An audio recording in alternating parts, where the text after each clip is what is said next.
Hello, my name is Elijah Wells, and today's review is Marvel's and Sean Levy's new movie, Deadpool and Wolverine. Taking place 6 years after the events of Deadpool 2, Wade Wilson, played by Ryan Reynolds, who's Deadpool in the movie, as you all should know at this point, gets a very sudden and very rude awakening when the TVA said, "Oh yeah, we're going to straight up erase your entire universe, and there's nothing you can do about it." And of course he takes massive offense about it, and he hires Wolverine by traveling to many variants and finds the worst Wolverine out of the many timelines he found. So the two reluctantly team up to take down the TVA before they would completely annihilate the universe, and also team up with some past superheroes from the past 20 or so years that are mostly under the 20th Century Fox banner, and of course try and get out of the void as soon as possible, and of course get Cassandra pretty much out of their wake. Although the third installment of the Deadpool trilogy was definitely an inevitability, just because of how critically and commercially successful the first two Deadpool movies were, of course things were getting a little bit choppy at the seas, particularly with the Disney buying out 20th Century Fox, and of course the movie being initially conceived as the X-Force movie, which had a cameo in the second film, if I remember, but also they're including Wolverine being portrayed by none other than Hugh Jackman, even though he was killed off in Logan, which is his last appearance as a titular hero in 2017. I was met, even with James Mangold, was met with some speculation and some skepticism of how they're going to pull off, either it's going to be like in the movie, it was going to be an alternate timeline, or they're just going to time travel to a specific point in his career as Wolverine, or they're just going to be a little bit weird with the timeline, somehow resurrect him from the dead. But without further ado, my thoughts on the movie are essentially like this. My overall review of this movie is that it's definitely alright as a movie, and definitely a good enough conclusion, if it is going to be a conclusion to the Deadpool trilogy, and definitely more so with Wolverine. But if we're looking at the grand scheme of things, like the Marvel Cinematic Universe, I feel like Marvel are still not completely out the woods, as to say. It's not the yay, Marvel's back alive, yay, Marvel's back top again. I feel like, yeah, this is doing really well commercially, but did alright critically, but I don't think it's completely out of the woods, by to say. As in, yes, it is the first MCU movie with an R rating, with a boatload of gore, a boatload of language as well. But yeah, there are a couple of things I definitely do want to highlight as well, which I will get to as of right now. Of course, we start off with Wade Wilson, who's Deadpool, of course, played by Ryan Reynolds, of course, doing his full breaks and basically making a lot of jokes at the expense of that Disney's being brought up, has essentially brought 20th Century Fox, and Marvel is more under Disney's control at this day and age, and doing a lot of jokes regarding like modern pop culture as well, and of course doing one line that referenced the infamous Will Smith slap from the Oscars, but replacing the wife with Canada after one of the foot soldiers of TVA made an inappropriate joke about Canada since he's Canadian. Again, there are a lot of brilliant jokes, how he definitely does play off against Wolverine, particularly if you remember from X-Men Origins Wolverine, the first supposed of films of the origins of all the X-Men movies, which only ended up with one film, unfortunately, given how poorly received it was. Yeah, it was the controversial decision to essentially have Deadpool essentially be quiet throughout the entirety of the fight scenes, as well as looking radically different from the comic books as well. It's just so it doesn't detract or cause too much interaction with Deadpool, with Wolverine, I meant, which I think that's kind of the entire point. Like, he will interact with the audience, and he will commonly interact with everything that comes around him. Of course, there's Hugh Jackman playing Wolverine, or Logan, again coming back from his role for the first time since 2017's Logan. Again, like I said earlier, I was a little bit apprehensive about his appearance in the movie, just on suppose that he did get killed off in Logan. And what I found really intriguing is that they go into an alternate timeline where he's the worst Wolverine, where he didn't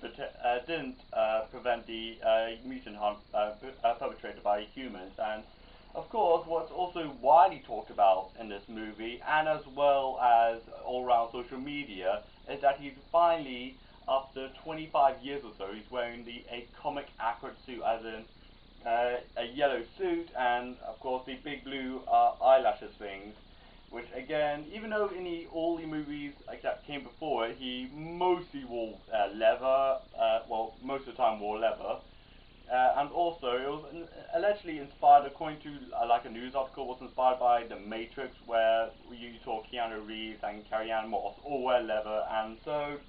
the producers wanted him to wear a lot of dark, moody leather, which kind of counteracted the more fun, colourful, yet pretty punchy personality that is Wolverine. Again, this is where I go into more spoilerific territories of the movie. Like, if you do not want to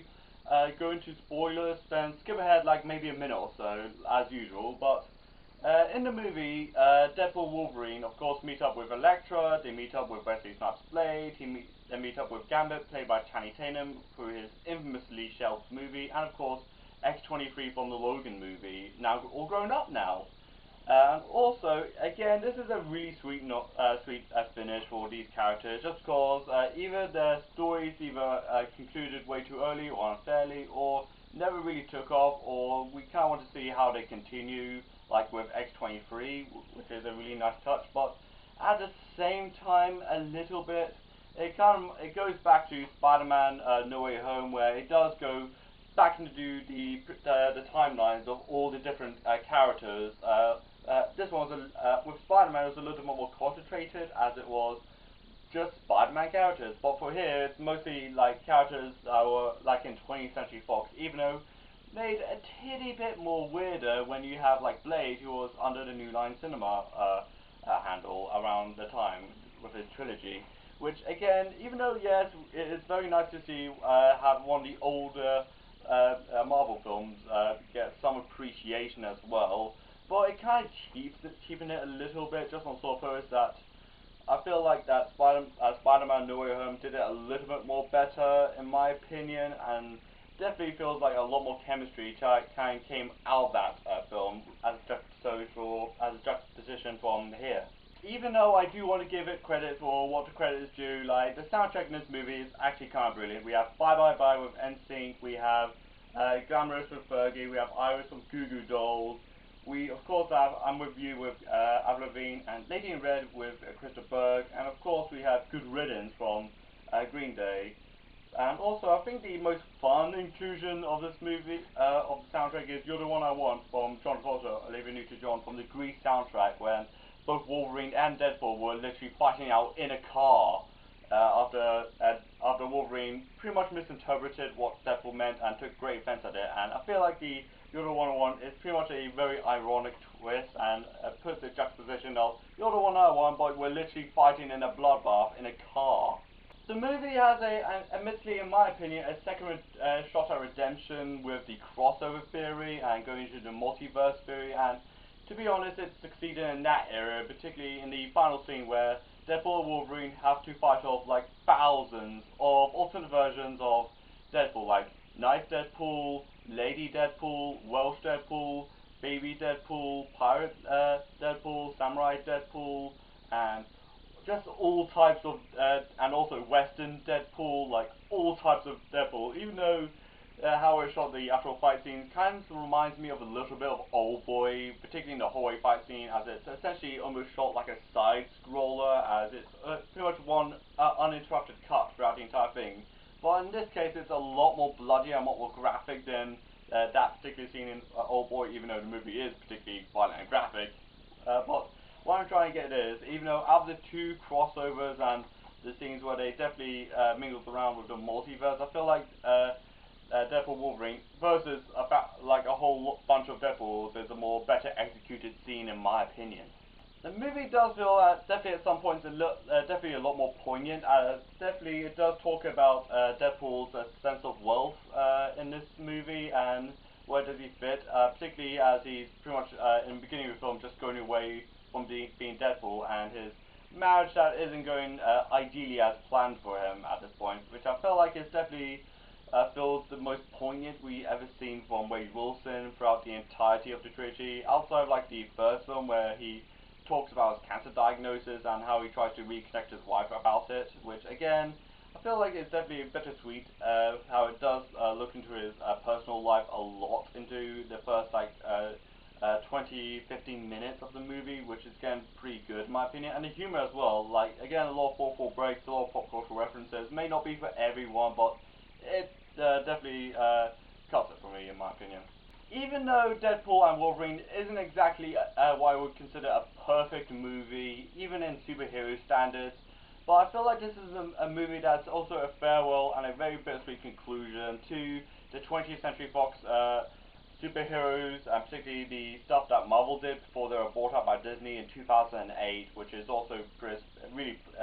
good for them as well. Even though the acting of Ryan Reynolds and Hugh Jackman are really good, and the chemistry that bounced off each other as well, even though the movie does have some substantial flaws, like how it executed some concepts and how pretty much mundane the concept of the multiverse is just coming off on, particularly in the superhero genre as well.